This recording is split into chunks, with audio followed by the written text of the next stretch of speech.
Hey, Scott. Very, very excited to have you today on another episode of the Adopted podcast.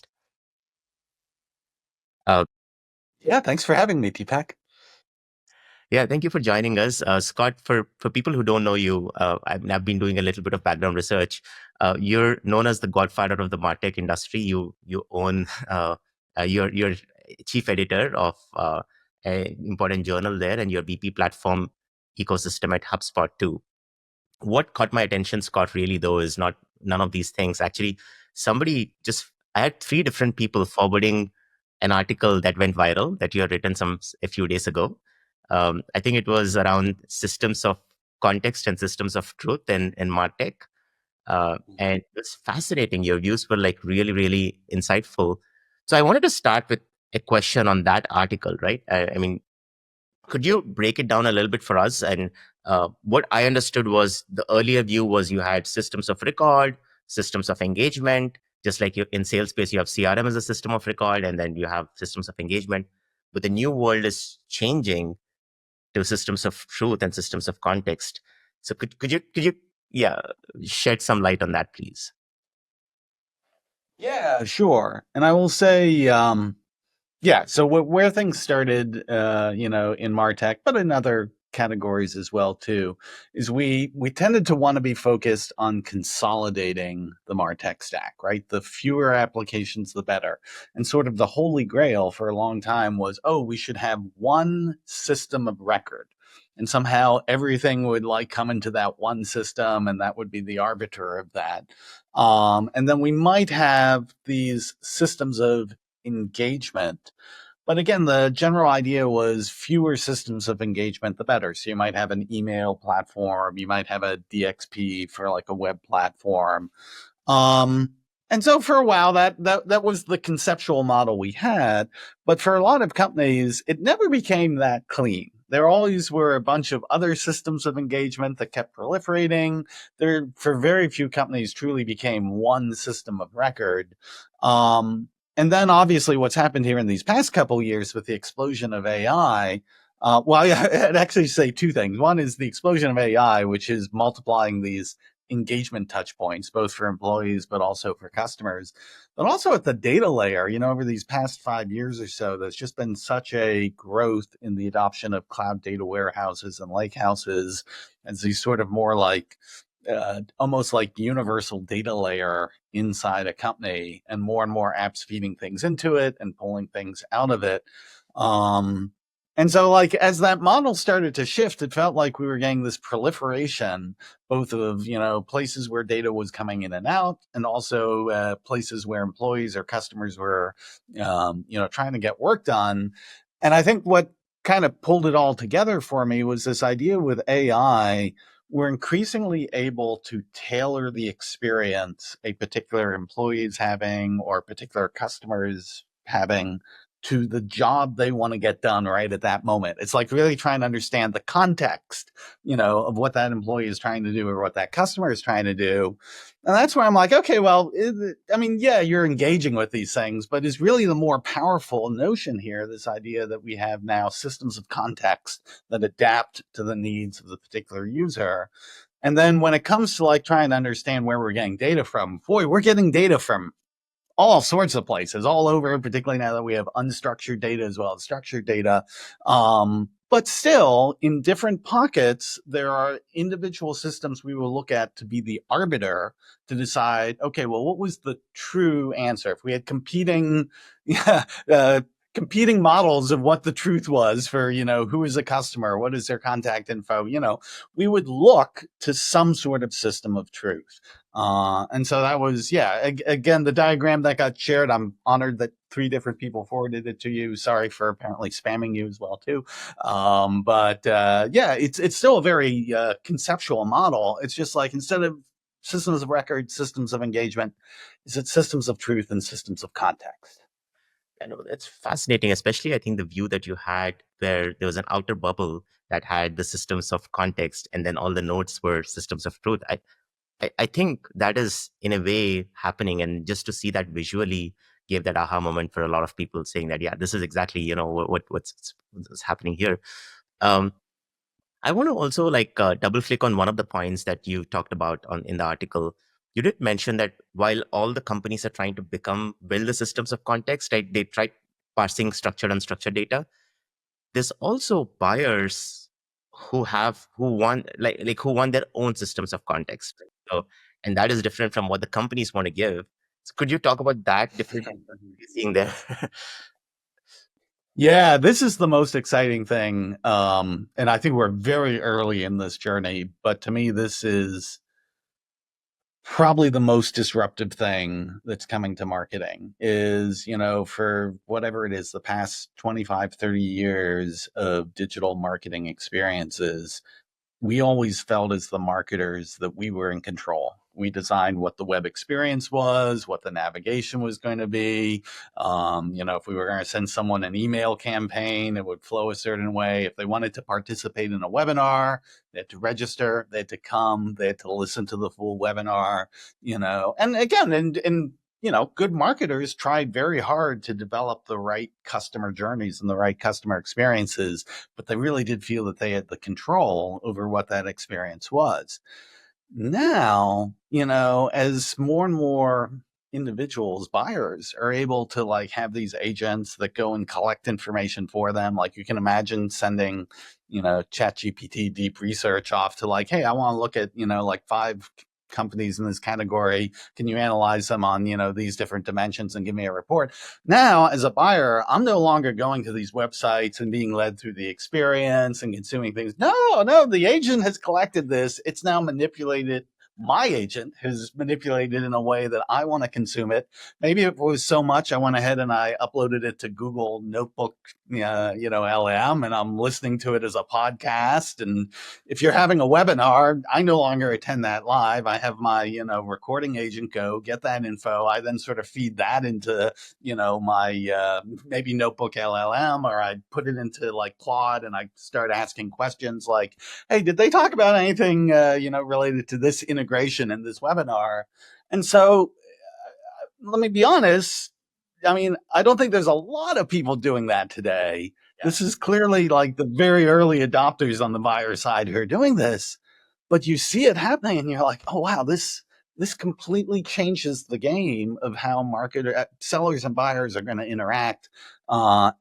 Even though that's a small percentage today, yeah, it's hard not to extrapolate this and think like, wow, over the next 2 to 3 years, that is really going to be the way a lot of buyers consume, seller content and experiences. I so think that is true because, as you see the proliferation of apps and the number of apps being built by agents increasing, right? What option do people have? They need to make sense out of all this data. They have, right? So, like you said, people listening to Notebook LLM while on a jog, asking those questions. Um, and Scott, in that world, do you see, like, let's say there's a buyer who's asking all these questions to the buyer's agent. Now, the buyer's agent has to now interact with all of the seller's agents, right? I'm assuming the sellers will have their own agents. So, do you see this as an agent to agent discoverability problem and ranking problem? Do you think that's where we're heading towards? Where 100%. Like and again, this is one of these things that like a few years ago would have sounded like some sort of science fiction scenario. It would have just been like, yeah, that's a nice idea. That's never going to happen. Not in my lifetime. But yeah, like if you go, and I've actually done this, like for, like ChatGPT, their operator, model. I've actually sent it off on exercises to go and engage with the web chatbots on different vendors' sites, and I just sort of sit there. I mean, again, this is science fair project at the moment, right? It's still not it's still not what I would consider production ready, but to like sit there and watch the operator, web agent interacting with the agents on the seller's websites, and they're asking questions and they're trying to figure it out and it's responding to it. You're like, it's not there today, but boy, it's not hard to imagine that given in a year or so from now, that actually will be a very legitimate way. And again, because like on the seller side, part of the reason why people are deploying these new generations of agents is because even if they assume there's a human interacting with the seller's agent, right? They now want the seller's agent to be more and more intelligent. Like they're connecting it to all of the knowledge base info. It's got all the like, historical information of like, different use cases and case studies. I mean, these sellers agents can be incredible portals to the latest information if you know how to ask the right questions. And so then if you have a buyer's agent that has enough intelligence to like, oh yeah, I know what my buyer really wants, so it can start asking those questions and do the follow-ups and collect it all and synthesize it and report it. It's pretty cool. It is science fiction, definitely. Sounds like that. So moving on from that question, Scott, I want to also double click on like what are you seeing in the Martech world in general? I was in the Martech sales tech space a while ago. Now I'm building something in a very different space. So I probably not caught up on that space. And for a lot of other people, just want to understand, are you seeing a lot of startups building agentic workflows and a lot of how are big companies reacting to it? So what's happening in this space from your perspective? Yeah, I mean, pretty much everybody is experimenting. I would say from a production perspective, and we just got some data on a survey we've been running for our Martech Day event that'll be coming up in May. And I would say, if you look at Roger Everett's like diffusion of technology curve, I would say like the early majority of people have now actually embraced using AI assistants. So whether it's Microsoft Copilot or Gemini and Google or ChatGPT or Claude, like, I'm not saying everyone's using it, but the earlier majority is using it and they are comfortable with it. Versus when you look at actual adoption of things like true agents or agentic workflows that have, that sort of autonomous decision making capability being built into it. That is still very much in the innovators and early adopters. Yeah, there's maybe 15% of the companies out there, those are sort of on the leading edge that are doing this. But even them, they're tending to do it in very specific cases. I don't think I've seen really any companies where I would say it was like a widely deployed capability yet. Yeah, yeah, I think it's a fair point. I think AI agents is probably very, very few early adopters who are using them right now, but we can see that changing very quickly. Um, Well, right. that's been the narrative of AI here. I mean, like every time you say something like the hype, because there's still hype, but every time you're like, oh, yeah, that's hype, but then the reality tends to catch up in a matter of months. And so, yeah, I'm in that camp of like, okay, a lot of the agent stuff right now is still kind of hype, Yeah, but it would not at all surprise me if it becomes pretty real world production quality by the end of this year. yeah, yeah, that's true. So do you see in this world, like when there's a lot of, I'm assuming there's going to be more and more apps being built, more and more agents in general. Do you see tech moats that companies used to have? Like, hey, we have workflows, we have like all of this data moats and tech moats. Do you see that disappearing? And then there have been talks about, hey, you need some other types of moats, right? Maybe it's a distribution mode, maybe it's a go-to-market model mode. Do you see like how do you view that? Like, how do you view moats in this space now? Yeah, I mean, so having watched the explosion of the Martech landscape over 15 years, where it went from a few hundred products in market to literally like over 14,000, is I would say any sense of there really being a moat for the product itself has already kind of been pretty much worn away. I mean, there are still a few exceptions where you get into some really special patent level technology, but when you're talking about mostly SaaS CRUD applications, the technology itself hasn't been a moat for some time. I think where the moats have been is certainly if you were a platform that was able to collect the data and be the centerpiece for data, that was a very strong moat. However, now we talked earlier about this idea of the universal data layer with cloud data warehouses and lakehouses. As data is becoming more fluid across the organization, the data mode is starting to lose its strength as well too. Where I think you still do have two really strong moats. One you mentioned, which is distribution. If you have a market presence and sales presence and an install base. And I mean, that matters. I mean, people still need to find this stuff. They need to be able to trust that the people they're buying from have an established reputation. They're going to be around for a while.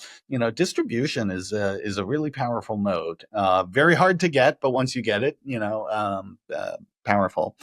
There is also, I believe, this idea of network effects. We still do have the case that not everything is completely interchangeable with everything else. So you have platforms that become centers of gravity, and to the degree that you've got things that integrate, or are built upon those platforms, that becomes a real moat. There's a network effect there. And I also think at the end of the day, this is a little bit tied to distribution, but it doesn't always need scale to be effective. Is I think reputation matters. At the end of the day, the technology is more and more fungible, but the experience that buyers have dealing with a particular vendor. There are some vendors who are great. They're always very reliable. They're very friendly. They're educating. They help their customers succeed. There's other vendors who don't necessarily do as good of a job in that. And I think, reputation is a moat. If you can build a good reputation, man, do everything you can to hold on to it. Totally, totally. I think good brand, good reputation, great points there. Distribution. The parallel I like to draw is somebody gave this example the other day is like if you think of like the non-tech industries, like you think of the shoe industry, like Nike is Nike. Anybody can build a shoe, but can they get the distribution? Nike has the brand value. It's very hard, right? So I think software is becoming like that. Anybody can build like software. It's so easy now, right? Like there's tools. You can literally build an app in like a day or an hour, right? But are you going to get the distribution, that option? Like those are completely different problems to solve. Right? Yeah, no, and that's a great metaphor there or analogy there. I might have to you steal that one, yeah, because I mean it is a fantastic example with Nike there. Cool. I want to also talk about when platforms are getting ready for the AI revolution, or products are getting ready rather. So what we are seeing, Scott, is I think the early adopters, like of AI, everybody built AI features into their product, right? A feature here, a feature there. And then they realized maybe that's not enough, right? Like you're just sprinkling features. So then they started thinking, should the product itself change? Should we build AI agents, or should we continue building app functionality, etc.? So I don't think people have reached a conclusion yet, right? There's the incumbents, and there's the new players who are coming with more agentic workflows, um, and AI agentic capabilities. How should people think about app versus agents here, and what do you build from a product roadmap standpoint? Yeah, that's a great question. And I think you're right. It is. There's not like one universal pattern on that. I think one of the ways I think about it is I almost think of it a bit like the difference between like headless, content management and web experiences.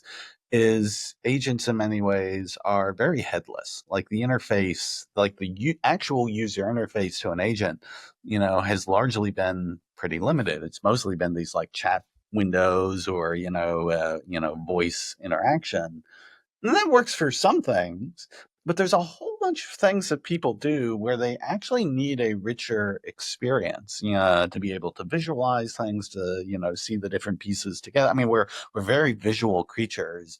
And agents have an important role to play in that because they can very much be the things operating behind the scenes to determine what is actually shown on the screen, or doing work to service it. But I still think there is this idea of an app experience for a whole bunch of different use cases. And in some ways, I think, talk about differentiation or, where do you have moats? Like if you have something that becomes the visual experience where people spend a lot of their day working, and then agents are just sort of interacting in that workspace, behind the scenes, I think the workspace itself has a very strong attention moat. So yeah, I would say I do think there is still a lot of life to be had in the app experience, even in a world where we have a lot of agents working in the service of them. Agree with you. I think there are definitely use cases for headless, browsers and headless agents. But there are some experiences where you have to view things, right? You have to view results on a screen. You have to click on a few things. So apps maybe are not going away, right? Maybe you need both. Maybe it's yeah. Yeah.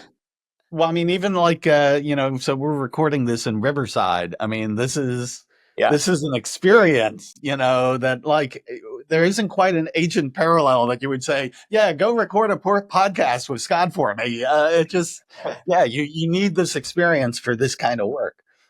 Absolutely, absolutely. Can we talk a little bit about how pricing models are changing, Scott? There's been this talk of usage-based pricing, output-based pricing, and there's the traditional seat-based pricing, right?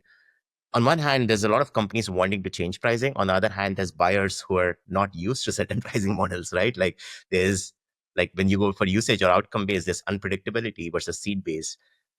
What are your views on like either side? What are you seeing? Yeah, I think you're right. It's there's a transition here, and it's not clear that it has to be all one or the other. I would say I think the direction will move towards a larger and larger percentage being consumption based or outcome based, just because that model makes much more sense in a world where you've got things operating independent of human users. Um, I do agree it's challenging for, like, say, marketing and sales and service and some of these categories where people are just not used to buying that way.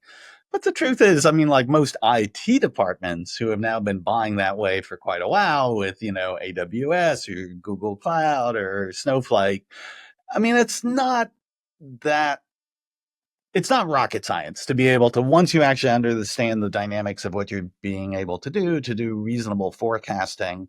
And there is the big advantage that it is a much tighter correlation between spend and some particular, activity that, you're trying to execute on. Even if it is an outcome based, at least, like one of the big challenges in SaaS for years has always been utilization. That people buy all these seat licenses, but the actual utilization,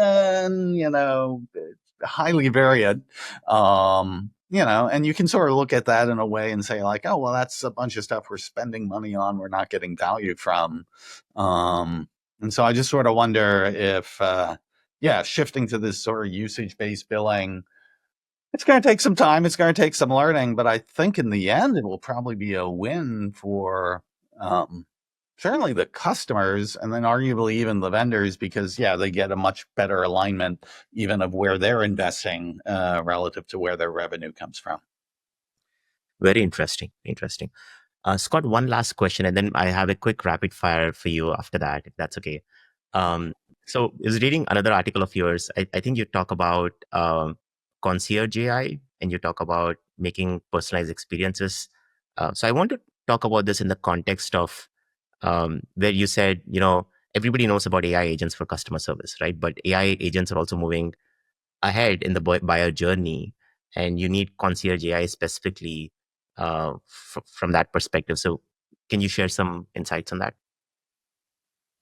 Yeah, well, I mean, this was even where we were talking about earlier of, there will be buyer's agents interacting with seller's agents. I think this idea that, instead of trying to spend all this effort on developing a massive website that has this massive navigation tree and hopefully maybe with a search engine, people can find their way in the right page, to being like, no, we can have basically an agent interface, a concierge that greets you at the door. And you as the buyer or your buyer's agent basically has 100% control over, okay, here's what I'm looking for, or here's what I want to get. And then, the agent serves it up to you. And then you're like, no, this isn't quite what I was looking for. Or can you tell me more about this? Or what would be my next, and it's just like the entire dialogue becomes so personalized to what that buyer wants. What gets me excited about it is, there have been innovations that benefit the buyer, and there's been innovations that benefit the seller. This kind of feels like one of the things, like, this is going to be better for everyone. It's going to be better for the buyers because they're getting the answers, the content, the experience that they actually want much more quickly, much more directly. But then it's also a win for the sellers because they're not trying to spend all these calories guessing, what the ideal flow or experience is for every single customer. They're like, no, we simply put together the right set of, like data and content and services. And then the buyers tell us actually what they want to tap into and when they want to tap into it, and we give it to them. Isn't this a wonderful thing? And so I don't know. I'm very bullish about this being the new mode in which buyers and sellers interact. Very cool. Very cool. Awesome. Scott, this was great. I have 4 quick rapid fire questions for you. I'll start with, what's your favorite AI tool right now? Oh, I'm using Claude a lot these days. Nice. What's a big AI trend that you see happening in the Martech space?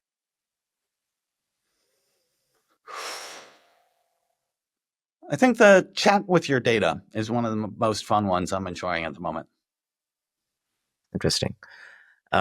Productivity hack, Scott. What is your most effective hack in this world? Not pay attention to social media for the first 2 hours of my day. A big one.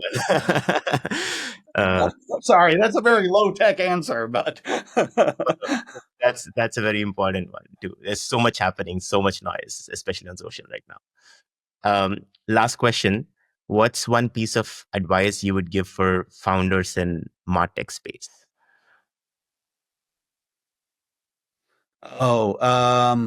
Focus. So much going on, so many different paths. It's so easy to basically get diversified and like lose all focus. The sooner you can like find the thing that you like, this is what we're going to do better than anyone, and really lean into it, the better. Just narrow down and just focus. Okay. Awesome. Scott, with that being said, thank you so much for all your insights today. It was wonderful hosting you. Thanks so much for having me.